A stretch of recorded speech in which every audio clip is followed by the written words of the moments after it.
Do you identify as black? No, it's a serious question because you might not identify. Can you please put the mic? Thank you. Okay. When I walked into the room, I am not done with my question.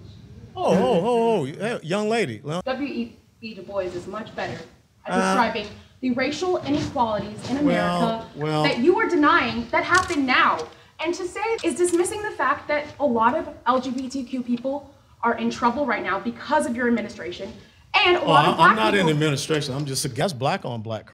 That's not KKK or whatever. What about white on black? あなたは人間だと自認していますか？これからはそんな質問が必要になる時代が来るかもしれません。今回は元米国家議員のアレンさんがとある大学にスピーチに来た時にリベラル派の女性と討論を繰り広げた時の動画なんですけど、白人至上主義は悪イコール白人は悪っていういかにも最近リベラル派にとって人気な説に洗脳されちゃった女性が何としても白人のせいで黒人は虐げられてきたっていうことを訴えたい思惑が見え見えな討論の動画を翻訳しましたんで皆さんで一緒に見ていきましょう。ではどうぞ。Do you identify as black? No, it's a serious question because you might not identify. Can you please put the mic? Thank you. Okay. When I walked into the room, I am not done with my question. Hey, young lady. I'm just asking you to listen to me while I'm about to answer your first question. But I didn't finish my question. Okay. Yeah, I'm black. Less than 9% of the people in this room are black, and we're all not here for you. Do you think there are racial inequalities in America? And how do you feel about Trump increasing both economic inequality for people of color and LGBTQ people? What about violence against marginalized people in the United States? Can you talk about that? Well, the subject was about, national security and foreign policy.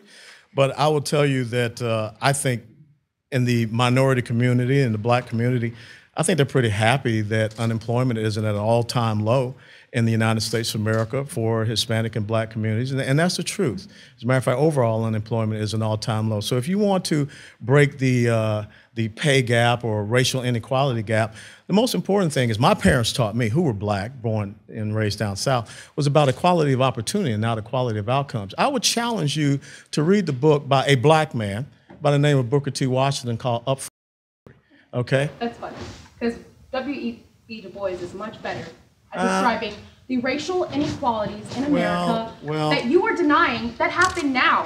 And to say that, we are better and unemployment is down is dismissing the fact that a lot of LGBTQ people are in trouble right now because of your administration. And a lot of black I'm not people. in administration. I'm just a guy. I mean, here. you are supporting the administration, though, aren't you? I'm not speaking for the administration. Oh, okay. Sorry, I didn't know that. I'm just a private citizen. I'm just Joe Sixpack. Okay, I have a second question. I'm sorry for my tone. Previously, I was just frustrated. That's okay. I have 2 daughters. They talk to me like that often. Thank you. My question But I cut them off with their allowance. Well, you don't have that ability here. I know. My question is about national security, because I do feel like the KKK and white nationalists are threats to black individuals in the United States. There have been multiple things recently within the last 10 years, and there have been an increase of against black people. And I wanted to know if you think that that's a national security issue and how you would address that. Yeah, I think it's a national security issue right here in the south side of Chicago where you have a combat zone going on and Rahm Emanuel and everyone just seems to not care, or as well as in Baltimore or other places. And that's black on black. That's not KKK or whatever. What about white on black? I'm sorry, but that's what I was asking. Okay. Well, then, have you ever heard of Margaret Sanger? You can't just give one example. Margaret Sanger and the organization that she founded since 1973, almost 17 million unborn black babies by that organization. I think that's something that we should really be concerned about. The fact that the United States government gives $568.7 million to an organization that was founded by a white person that spoke at Klan rallies, that referred to blacks as undesirables, and I would join forces with you in a heartbeat to say that we need to cut off funding to an organization like that called Planned Parenthood.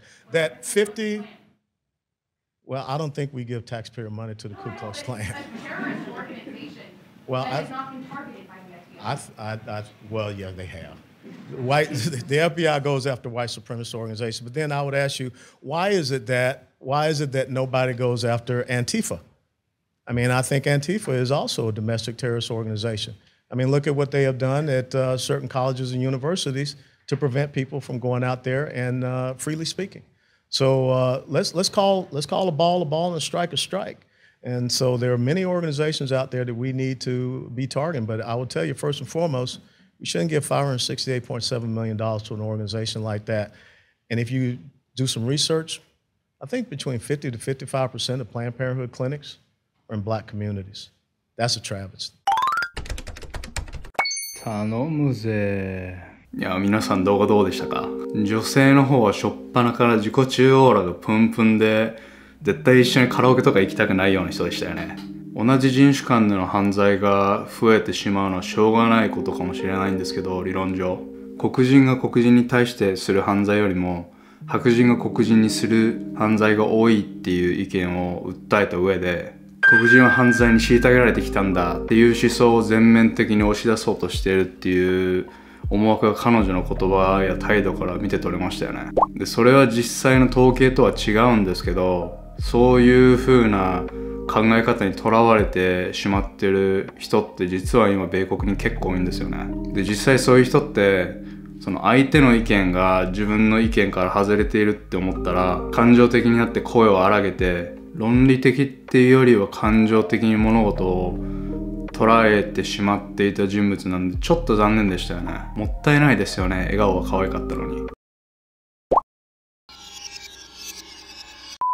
この動画の中でも中絶問題は取り上げられていましたけど、中絶問題ってアメリカではすごく深刻な問題なんですよ、今。で、その中でも黒人の中絶率とか中絶数がすごく多いみたいで、ある特定の州を見ると出生率より中絶数の方が多いなんて結果が出ているところもありますからね。それを驚くべきことですよね。悪い意味で。奴隷制度や KKK など黒人に対して人種差別を国全体でやってきた国、それがアメリカ。そんな国でさえ約6億ドルものお金をそんな悪しき施設に提供していたなんて知らなかったので、それは驚きでしたね。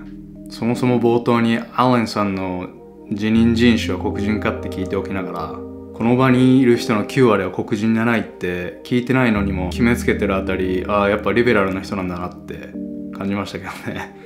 すごい違和感しかなかったね、そこは。じゃあここで現地の声をいくつか紹介していきますね。She's way too angry, aggressive, and immature. Life will humble her soon. It's so embarrassing that she's representing our generation. She asked him if he identified as black and assumed everybody else in the room identified as white. She's so open-minded, her brain fell out. She apologized for her tone in the first question.And then she raised her voice 5 seconds into his answer to the second question. Equality of opportunity, not equality of outcome. I love this quote. 彼女の態度に対して呆れて批判する人、そしてアレンさんの大人な態度と意見を称賛する声がほとんどでしたね。彼女のように最近のリベラルの考え方に洗脳されてしまって、特定の〇〇な人種は悪だっていう思想にとらわれて現状のことをよく見られてない人って結構アメリカには最近多くて、個人的にはそれは視界を狭めてしまう態度だと思うんで、そこは見習いたくないですよね。相手の自認性や自認人種を聞かないと話をしちゃいけないなんて世界になるって考えたら怖くて朝も起きれませんよね。いや以前の芯のある強い米国にさっさと戻ってもらいたいと思うんですけどね。皆さんがどう思ったかコメントでよかったら教えてください。チャンネル登録してもらえるとすごく喜びますんでお願いします。では。